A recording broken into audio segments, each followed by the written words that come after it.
Heather. So we are back. We are here on a Wednesday, on our Wednesday training. And today we are going to talk about, so I saw banners last week. Sorry, we're not talking about a script as a turkey. What are we talking about? We are talking about your recipe for a screenplay. Are you ready? Are you ready to find the best recipe ever for your screenplay? I love this. I love puns. I'm a huge fan of puns. I love Schitt's Creek because of all of the Ted puns in there. It just slays me. I'm super easy audience for puns. So today we are going to cook up a screenplay together, shall we? Are you ready? So we have a handout that goes with it. We have a handout for our cooking up our screenplay. I absolutely love baking and cooking. I think it's really fun. I think it's relaxing. I love watching people eat things that you've cooked for them. There's a cool thing about that. So especially baking, for some reason, baking relaxes me. Cooking, not as much as baking, but I'd love to have a chef. Anywho, I digress. So we're going to talk about cooking up a screenplay today. And we have a handout, which is the links right there in the banner. Oh, I can't see your chat. Hang on. So we are going to talk about, we have a handout today, and I'm going to go ahead and see if I can share my screen. I've been having a little bit of trouble sharing my screen. There we go. So we'll try it. Let me see if that works today. No. It's like, nah. It says screen sharing was canceled. Okay. Okay, wait, I want to take a screenshot of that. So, okay, so you can see. I can send it to support and say, why won't you let me share my screen? So we're going to be talking about your recipe for cooking up a screenplay today. And we're going to give you some ideas, hopefully, that you can use to cook up your screenplay and also to cook up your life. Like all of our trainings, all of the things that we do balance between your life and your work. And we want to make both kind of intertwine, because things I've learned from my coaches, things that we like to put out there is that you should be doing one of two things: high lifetime value activities, which are things that hopefully the things that you do for your work are also the things that provide you income, that those go together would be really nice. That's what we're working towards. And when you're not doing things that, that you do to survive your job, these are high lifetime value activities where you're invested in helping your child with their homework, things that move your life forward, that move your relationships forward, or you're resting and rejuvenating. You're like taking a break, spending time with friends and family, relaxing, playing cards, watching Netflix, whatever it might be. You're doing one of those two things where you're just either, working on things that are really going to move your life forward, or you're relaxing. Those are the things that you want to kind of going back and forth between. And so as we look at your screenplay, hey there, Doug's in the house. So I'm glad that you like the balance and the advice. So hopefully they go together, because what we want to do ultimately, if you are writing a screenplay or you want to be a reader and you're figuring that career out, we want to make the journey fun. And we also want to make it to where as you move through your life, you start to connect these things in a better way, so that you have less. We don't optimize for being happy, like being happy and we want to optimize for sort of an evenness, to where things that are fantastic are, yes, of course. Like there's sort of a yes, of course vibe to all of the things that we get, that we want and that we love, and that we're never surprised that something good's happening. Oh my gosh, I can't believe I got my movie made. Oh my gosh, I can't believe someone read my script. No, believe it. Like that this can be something that is like, of course this happened, and I can step into this. I believe that, I can pick up a glass of water and drink it, and water will come back. We do just in general. I believe that when I flick a light switch, the light will go off. I believe that will happen. So it's like, if we can treat the things in our lives that we do that are big dreams of ours in that same way, we're optimizing towards that. And if we can treat the awful, terrible, traumatic things that happen as part of life as well, and learn how to regulate and guide our way through those things, then life just becomes just more fun in general, and just a little less drama and a little more contentment, a little more what I call math. It's sort of math. When you believe in those kinds of things, when you believe that things will happen the way that you want them to happen, it becomes less dramatic. So as we put together your recipe for your screenplay, we're going to kind of go through the steps. It's in the handout, which you can get at the link there, which is, I'm pointing, it's right there on my screen. In case you just look at it, it's right there. It's right, it should be like, maybe I need to do the Brady Bunch. It's HollywoodGatekeepers.net/free look. You can get it there. So as you look through that, we're going to take you through the 5 stages of baking your screenplay. And number 1 is that you have the right tools. Like when you're going to bake, you get out the bowl and the mixer and whatever you need, your cake pan or your tray or whatever it's going to be. You have the things that you need, right? So decide on the tools that you want, and it can be whatever you want. I worked for a director for a really long time who he just refused to write on a computer. He wrote on yellow pads, and it was great practice for me because one of my first jobs at Columbia Pictures, and I would type in his screenplay. Like it was like such a good exercise for me to like learn his screenplay because he just, screenplay writing, because he just wouldn't do it. And so some of my best memories are like he'd sit out in the garden and like every few minutes I'd go out and grab the next few pages just like write.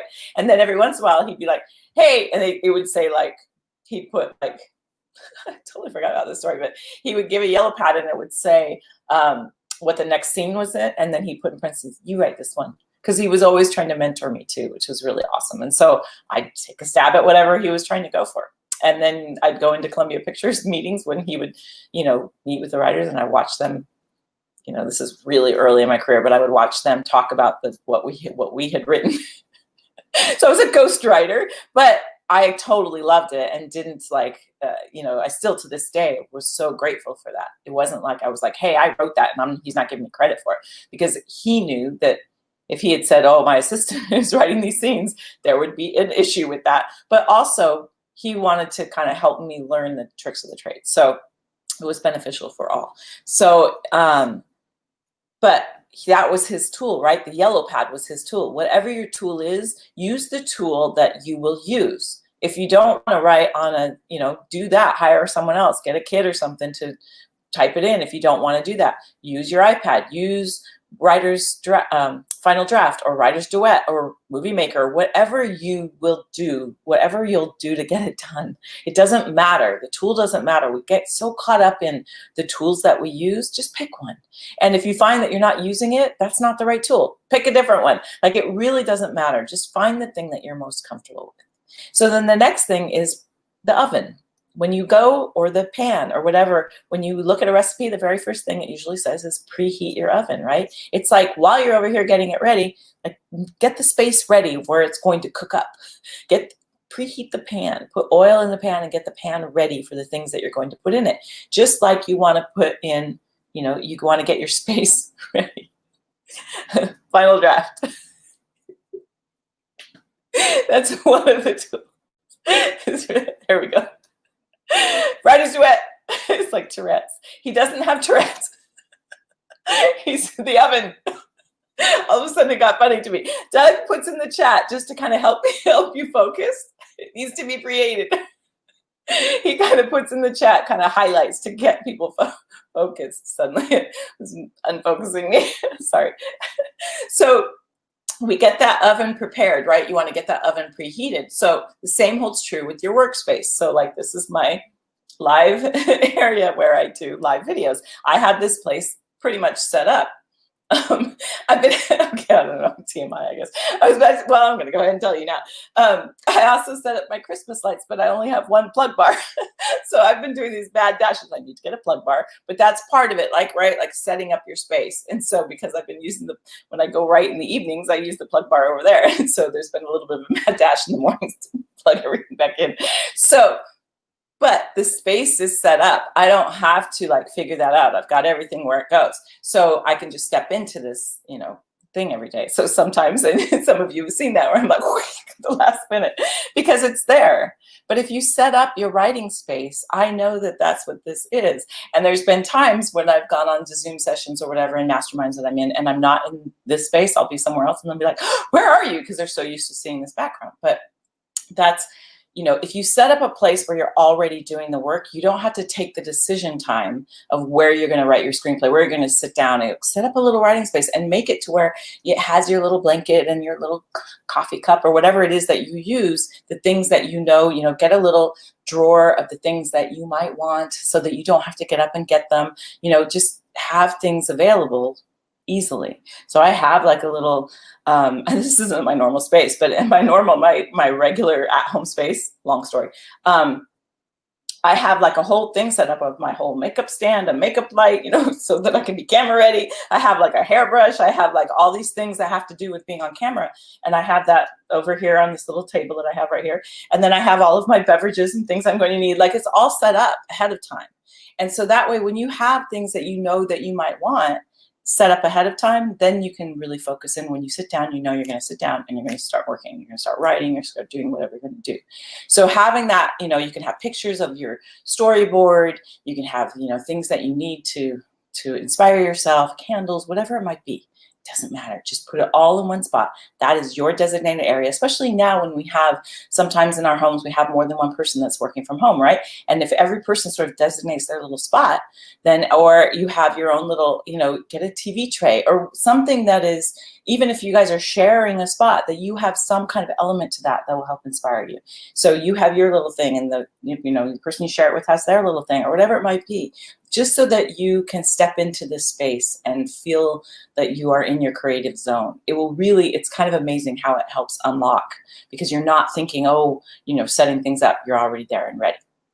And that brings me to the secret ingredient. This is my favorite part. So, a lot of us make, we make recipes, we do things, but we add our own little extra chocolate or extra sugar or whatever it might be. Well, your screenplay secret sauce is your values, whatever you value. If you value love and you want to talk about love, and love is a big thing to you, you can throw a little bit of that in your screenplay. If you are not getting your screenplay done, so this goes, the whole idea of values goes, you can put your values in your screenplay by playing them out with your characters. You can talk about the values that you adore, freedom, love, whatever it might be, with the messaging of your screenplay. You can also look at your life with your values in terms of, if you're not getting your screenplay done, it's because you're not valuing that idea of getting your screenplay done. You're valuing something else instead, whether it's whatever it might be that you're doing instead. Look at what you're doing. That's the look method. Look, what are you doing? What did you do yesterday? Whatever you did yesterday reflects what you value. Whatever, we spend our time doing the things that we value. If you want to shift that, then look at what your values are and see where you can fit in writing as one of your high value activities. So if you decide that writing your screenplay or reading and getting through the screen reader course, if you're in there, or deciding to become a reader and you want to really figure this out, finding that time to do the research that you need to do, finding that time to reach out to the people you need to reach out to, whatever it might be, like find that time in terms of, what is that value? Are you valuing security because you want to create a career that will support you? Are you valuing creativity because you want to be creative a little bit every single day? What is that? Put a value on it and then help yourself value that thing. In your screenplay, your characters should all have different values. And that's what creates conflict, is when two characters are trying to communicate and they have differing values. When we argue, like when couples argue about money, they're not arguing about money. Money is just a form of exchange. They're arguing about values because one person thinks that the other person is not valuing it in the correct fashion. We're like looking at each other going, no, it's this, because my value is this and your value is that. So if we can like understand, oh wait, this person isn't necessarily mad at me or arguing with me because I'm doing something wrong. It's because they're valuing this in a different way. And if you can kind of look when someone's being upset or angry, well, two things. If someone's trying to control in a major way, it's usually because they don't feel safe.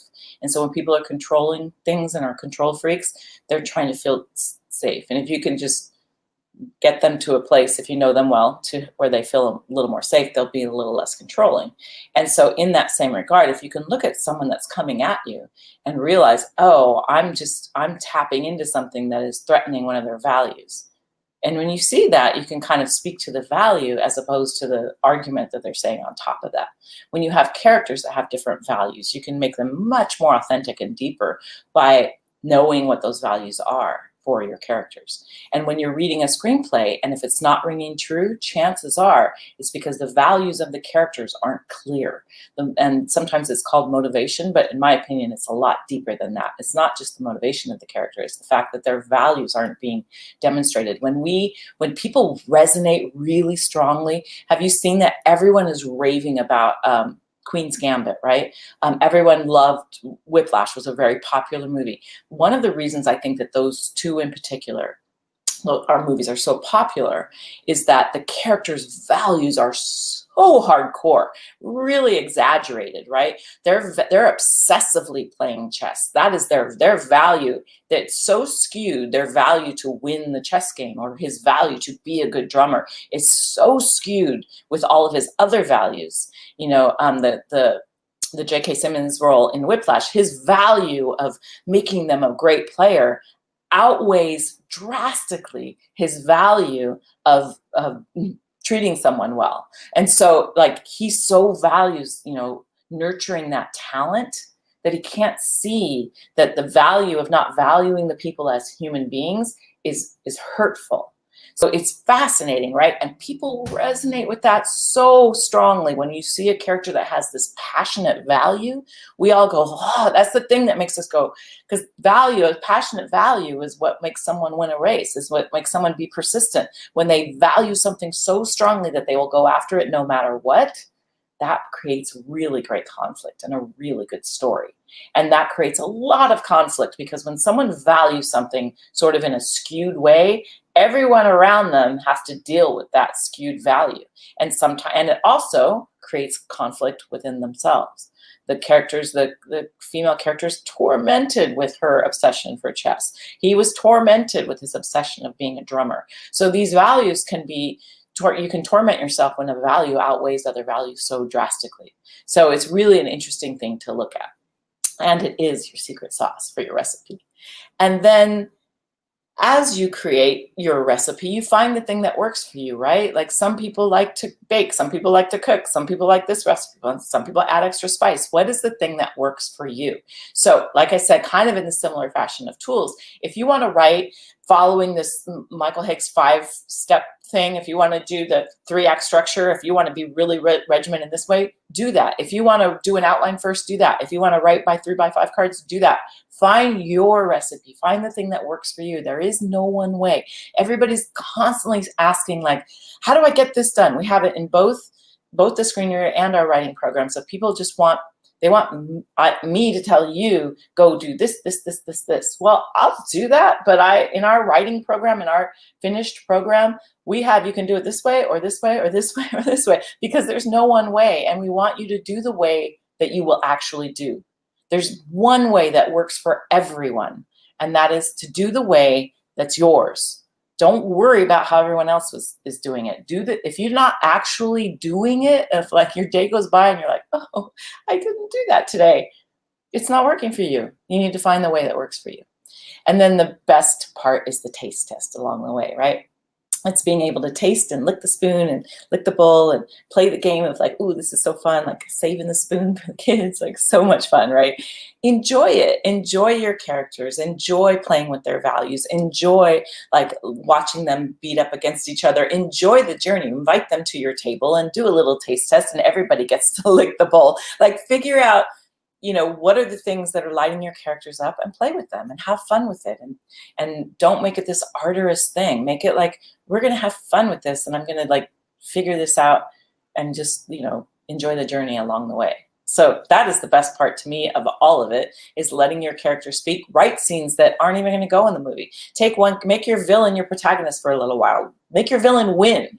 Write the scene where the villain actually wins. Because when you do that, what you'll do is you'll find that the things that made the villain win are all in the screenplay. The fact that the villain in your final draft will lose doesn't mean that they don't have the value of wanting to win all the way through. And that needs to be peppered all the way through, even if they lose. If you do that, then when they lose, it'll be a far more interesting loss, because you will have seen the value that the villain was holding up through the whole thing. So by doing these kind of fun experiments and playing and like allowing the characters to talk to each other in this way, and letting people win that shouldn't win, and letting the wrong, do a rom-com where they don't get together, do a rom-com where they fall in love with the subcut, like play with these characters so that you can test their values, you can add your secret sauce, you can learn things about both your characters and yourself as you write, and it will make for a far better screenplay. And as a reader, these are the things that you can help when you are suggesting things for a writer. These are the things that will really make a difference in your reading career if you're able to speak at this level with writing characters and authentic life. Like, people don't talk like this very much. And so by bringing that together, I can think of like 2 or 3 producers that were really interested in this kind of thing, and they were so successful because they were constantly striving for that authenticity. And so as a reader, it can be really fun and really more creative and really get you more work as you approach things in this way. So cook that up. Think on that for a little while. You can get the handout at hollywoodgatekeepers.net, free look, /free look. We also are doing our script to screen series this week, so you can join us on Saturday at noon Pacific time, and you can get to that at hollywoodgatekeepers.net /script to screen. And we're talking about where are the stages that a screenplay gets stuck, and what are the main things that a reader and producers, your screenplay gets stuck because of mistakes that you're making in your screenplay and in the room when you meet a producer. What are some of the things that are sticking you and not getting your screenplay forward? So join us for those. We will be back next week as always. Have a great week, and we'll see you in the session this weekend. Have a great week. Bye, guys.